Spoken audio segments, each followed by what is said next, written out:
अस्सलाम वालेकुम नाज़रीन। सियासत की सुलझती हुई डोर एक बार फिर उलझ गई है।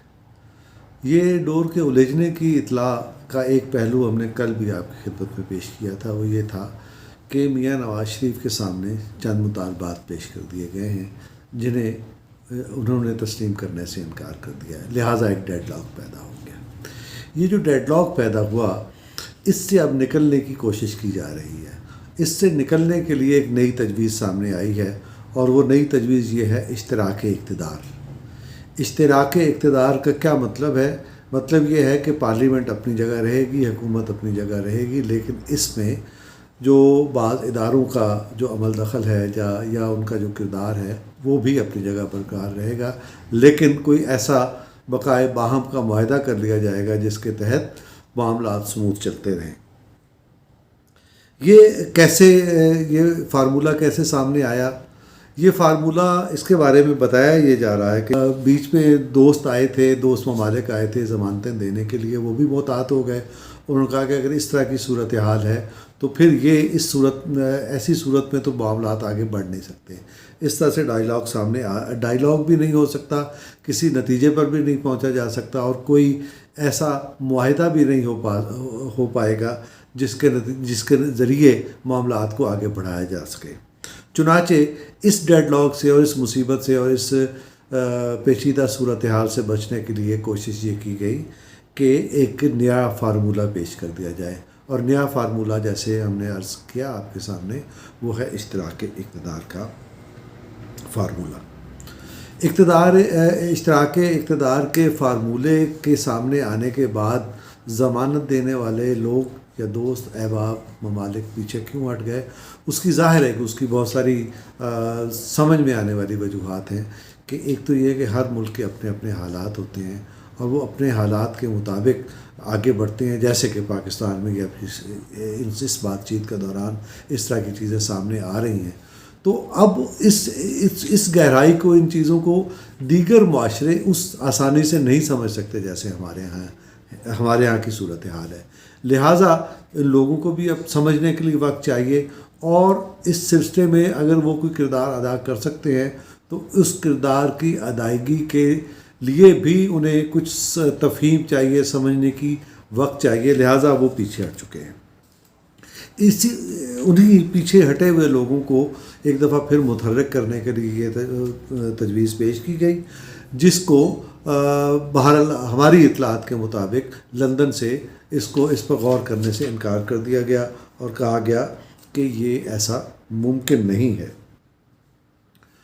अलबत्ता बाज़ हल्कों की तरफ से अभी भी ये कहा जा रहा है कि इश्तराक इक़्तिदार के फार्मूले पर बात आगे बढ़ सकती है।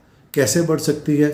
इस सिलसिले में बहुत बाखबर लोगों का कहना यह है कि बहुत सारे अरसे में गुज़श्ता 30 बरस के दौरान ठोकरें खा कर नवाज शरीफ भी तजर्बाकार हो चुके हैं।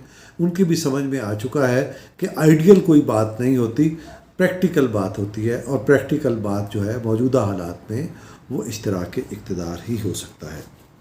तो इस सिचुएशन के बावजूद और इस तरह की तजावीज़ के बावजूद जो है नवाज शरीफ अभी तक, हमारी इतलात के मुताबिक नवाज शरीफ अभी तक इस तजवीज़ पर गौर तो क्या बात करना तो क्या, गौर करने के लिए तैयार नहीं है। और उनकी तरफ से कहा गया है कि अगर आप किसी मौजू पर बात करना चाहते हैं, किसी फार्मूले को सामने लाना चाहते हैं, तो उसके लिए वाहिद फार्मूला ये है कि आइन के दायरे के अंदर रहकर बात की जाए और आइन ही के मुताबिक मामलात को तय करने के लिए आगे बढ़ा जाए। इसके अलावा कोई और फार्मूला हो नहीं सकता। और उनका ये भी कहना यह है कि आइन जिस फार्मूले की ज़मानत फराहम करेगा, जिस इंतज़ाम की ज़मानत फराहम करेगा, वही फार्मूला लॉन्ग लास्टिंग हो सकता है और वही फार्मूला इस मुल्क की बेहतरी के लिए और आगे बढ़ने के लिए मुआविन साबित हो सकता है।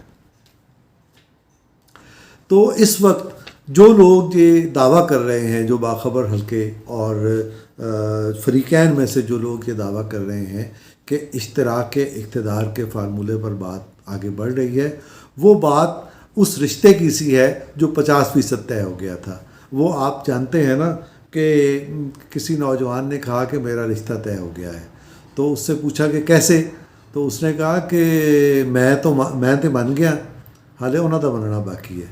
تو اشتراک اقتدار پر ایک فریق یقیناً آمادہ ہوگا، راضی ہوگا، لیکن دوسرے فریق کا آمادہ ہونا ابھی باقی ہے، اور اسی فریق کی طرف سے کہہ دیا گیا ہے کہ ہم اس سلسلے میں کسی موضوع پر بات کرنے کے لیے تیار نہیں ہیں۔ تو ہماری اطلاعات کے مطابق اب تک ایسی جو باتیں سامنے آ رہی ہیں کہ اشتراک اقتدار کے فارمولے پر بات چیت آگے چل رہی ہے، یہ درست نہیں ہے، اور میاں صاحب نے اس کو تسلیم کرنے سے انکار کر دیا ہے۔ میاں صاحب یہ کہتے بھی ہیں، انہوں نے لوگوں کو آگاہ بھی کیا ہے، اور وہ اس بات پہ کمیٹڈ بھی ہیں کہ دیکھیں جلاوطنی ہم نے برداشت کر لی ایک بار بھی، اور دوسری بار برداشت کر رہے ہیں، جیلیں ہم نے دیکھ لی، اقتدار سے محرومی ہم نے دیکھ لی، اس سے فرق کوئی پڑتا نہیں ہے، صورتحال ویسی کی ویسی رہتی ہے، اور اس وقت ہمارے پاس کھونے کے لیے بھی کچھ نہیں ہے، جو کچھ کھونا تھا ہم کھو چکے، ہمارے پاس مزید کھونے کے لیے کچھ نہیں ہے۔ لہٰذا اگر جلاوطنی میں طوالت ہوتی ہے، اگر جیلوں میں طوالت ہوتی ہے، اور اگر اقتدار میں دوری بھی برداشت کرنے پڑتی ہے، تو کوئی فرق نہیں پڑتا، اقتدار میں آنا کوئی معنی نہیں رکھتا جب تک کہ آپ کسی مقصد کے تحت اقتدار میں نہ آئیں۔ تو اس وقت جو میاں صاحب کی طرف سے میسج کنوے کیے جا رہے ہیں وہ یہی ہے۔ تو لہٰذا میاں صاحب اپنی تین باتوں کی وجہ سے ڈٹے ہوئے ہیں، اور ایک پہلی بات اصول ہے، اور اصول کیا ہے؟ کانسٹیٹیوشن، اور دوسری بات جس کی وجہ سے وہ زیادہ کمیٹڈ ہیں وہ یہ ہے پاکستان میں معیشت کی صورتحال۔ معیشت کی صورتحال جتنی خراب ہو چکی ہے، اور عوام جتنے مجبور ہو چکے ہیں، اور اس معاشی معاملات کی وجہ سے ہمارے جو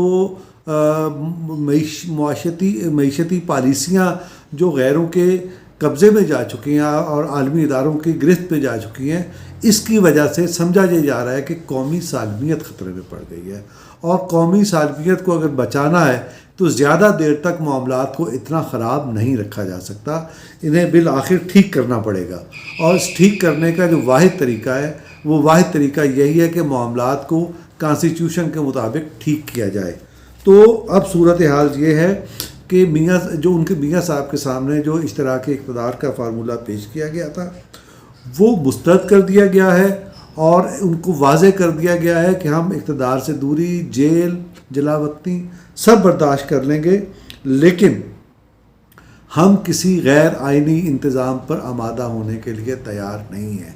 تو ایسا لگتا ہے کہ میاں صاحب جس بات پہ کمیٹڈ ہیں وہ بات ہی پریویل کرے گی۔ وجہ یہ ہے کہ زمینی حقائق اس چیز کی اجازت نہیں دیتے کہ اس معاملے پر، کانسٹیٹیوشن کے معاملے پر کمپرومائز کیا جائے، معیشت کے معاملے کو اسی طرح بگڑنے دیا جائے، عوام کو اسی طرح قسم و پرسی میں مبتلا رکھا جائے۔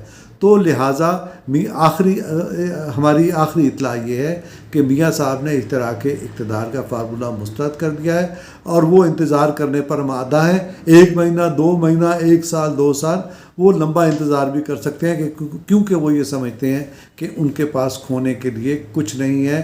تو لہٰذا وہ انتظار کریں گے، اور ہمیں بھی اس وقت تک انتظار کرنا ہے کہ اس ملک کا کیا بنتا ہے۔ ناظرین، آج کے لیے اتنا ہی، اللہ حافظ۔